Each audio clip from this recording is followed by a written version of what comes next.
Welcome back to the RSA Real Estate Show. I'm Dave Andreessen, joined by the founder of RSA Realty, Packy Campbell.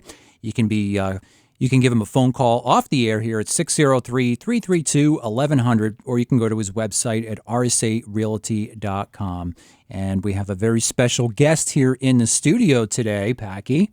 Yep, Stacy Corris is with us for segment 2 of this morning's show, and it's great to have an RSA realtor here in the office because I really want people to know that when they work with RSA, there's a group of us, and it's a 2-location company.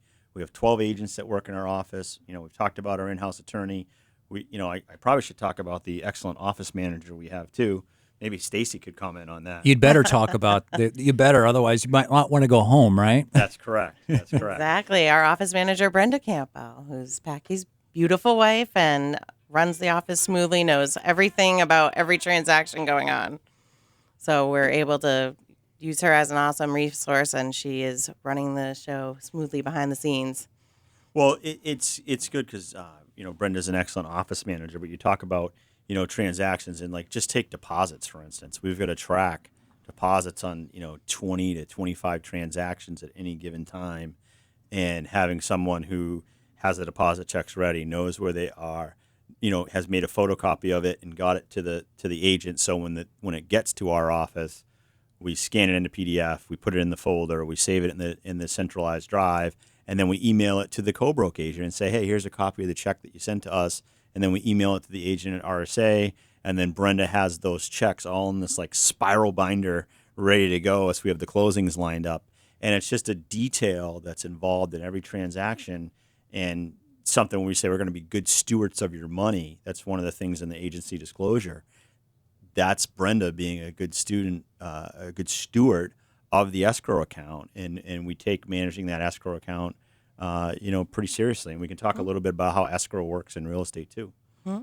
And she's also the first touch point a lot of people are going to get when they call the RSA number, and she'll help direct the parties to which agent in our office could best help them depending on what their needs are.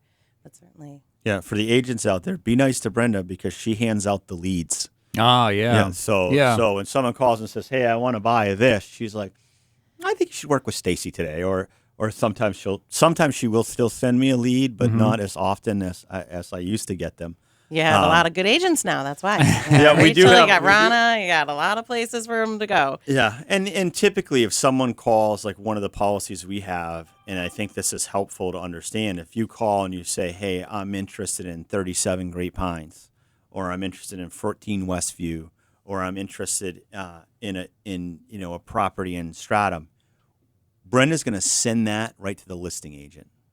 And the reason why we have that as a policy is if you're a buyer, I want you to go right to the person who's listing that property, because then they have the frontline communication, and they're working with an RSA agent who not only knows the property, they've been in it, they know the client, they know what's going to work or maybe what's not going to work. So I think it benefits our buyer customers to work directly with the list agent.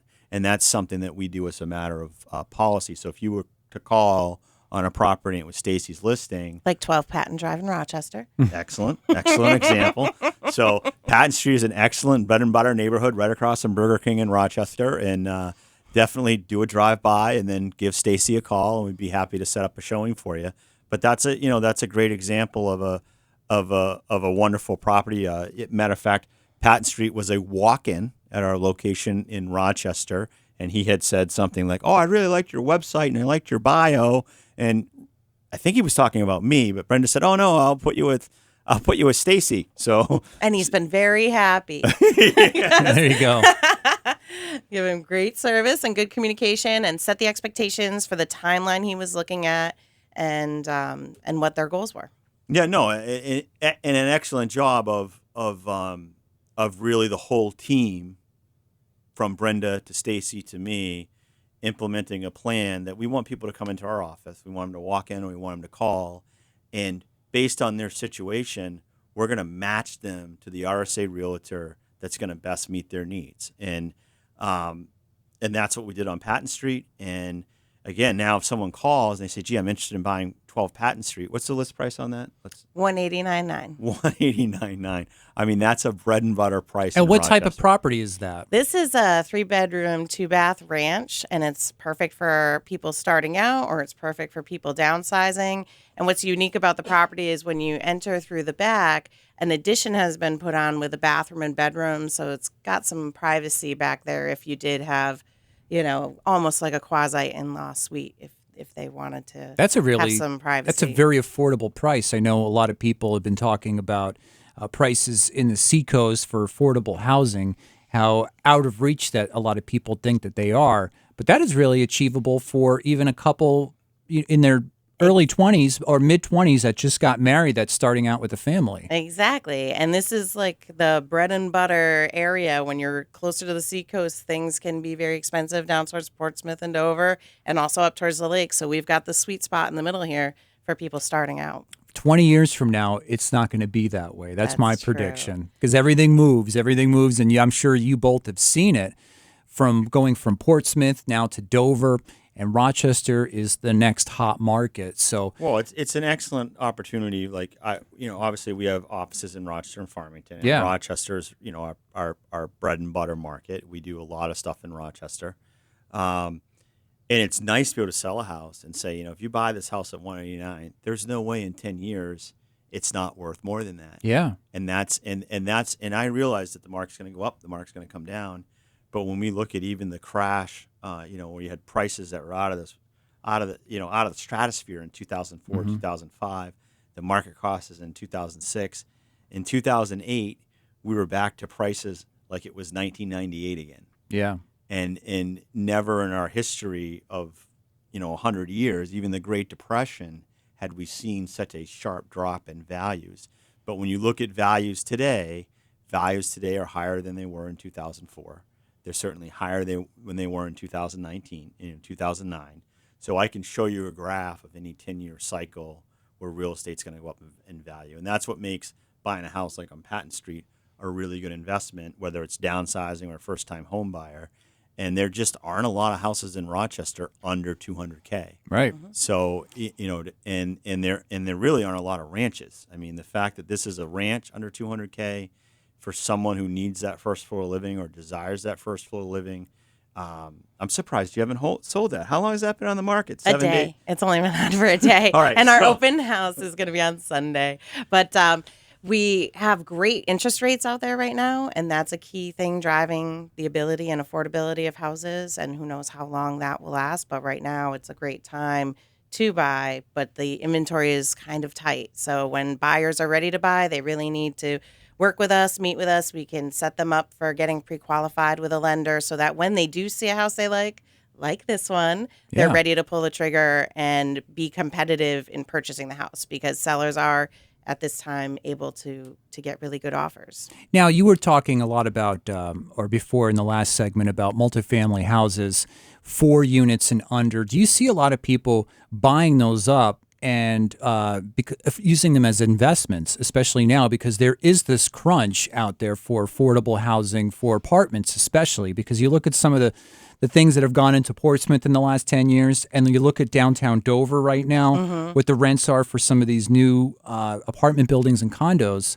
Right. Rochester seems like this is the next. Everything's It's the next moving. frontier, Yeah, right? the It's next all the new moving frontier. north. Yeah, Exactly. And that's why it is so competitive. If a 4-family comes on the market, you have to be ready, if you're ready to invest, to make an offer and purchase it, because everybody is really competitively looking at the multifamily market in Rochester, because things are so expensive in Portsmouth and Dover that a lot of those multifamilies don't carry themselves with just the rents. In Rochester, you could still buy a multifamily that can carry itself with the rents and give you investment money, and you're not just investing in the property value going up in the future. So yeah, it's a very competitive market in the multifamilies, and it's a great time to sell if you're ready to list your Yeah. multifamily.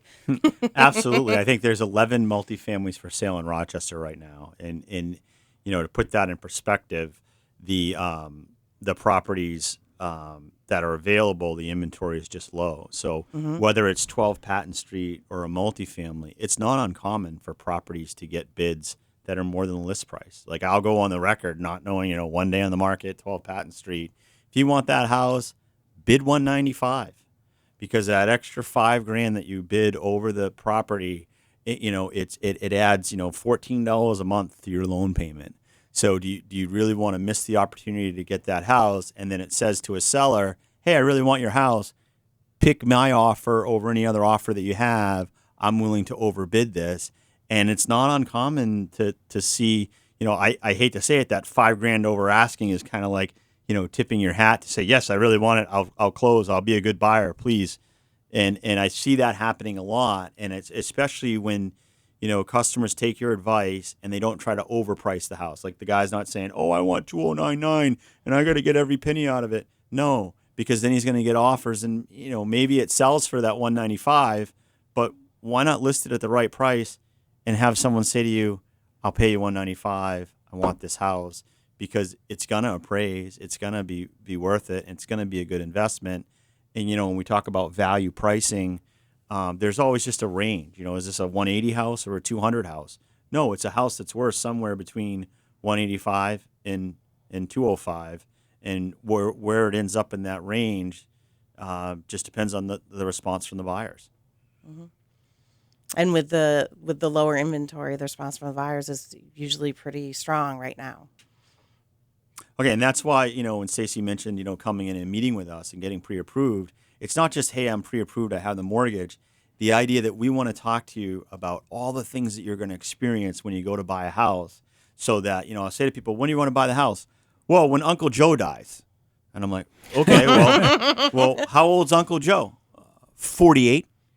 And I'm like, is he in poor health? So there's all these things that you kind of got to work out in your mind that have absolutely nothing to do with the property. So I like to say to people, hey, I have a magic wand. I just found the perfect property. It checks all 6 of your 6 boxes. It's wonderful. Are you ready to sign the contract? Here's the pen. And then there's hesitation. You get the real objection, and you get the real concerns, or the real fears. I'm wearing my Joseph Campbell shirt. The cave you fear to enter holds the treasure you seek. It's just like that in real estate. Yeah. So we want to make sure that we have those fears and those concerns not, pre-approved or pre-worked out. So when you see the property that you want, you don't miss it because you haven't dealt with those internal fears of purchasing. All right. Well, we got to wrap things up here because the morning just flew by. Thanks so much for coming in this morning. Thank you. First time on radio? It is. Oh, what do you think? It was fun. Wasn't too bad, huh? No, not at all. All right. Well, Packy, we'll see you next week. This is the RSA Real Estate Advice Show. And if you'd like to call Packy off the air, his number is 603-332-1100, or you can go to rsarealty.com. So we'll be back here next week at 8:30. Have a good weekend, everyone.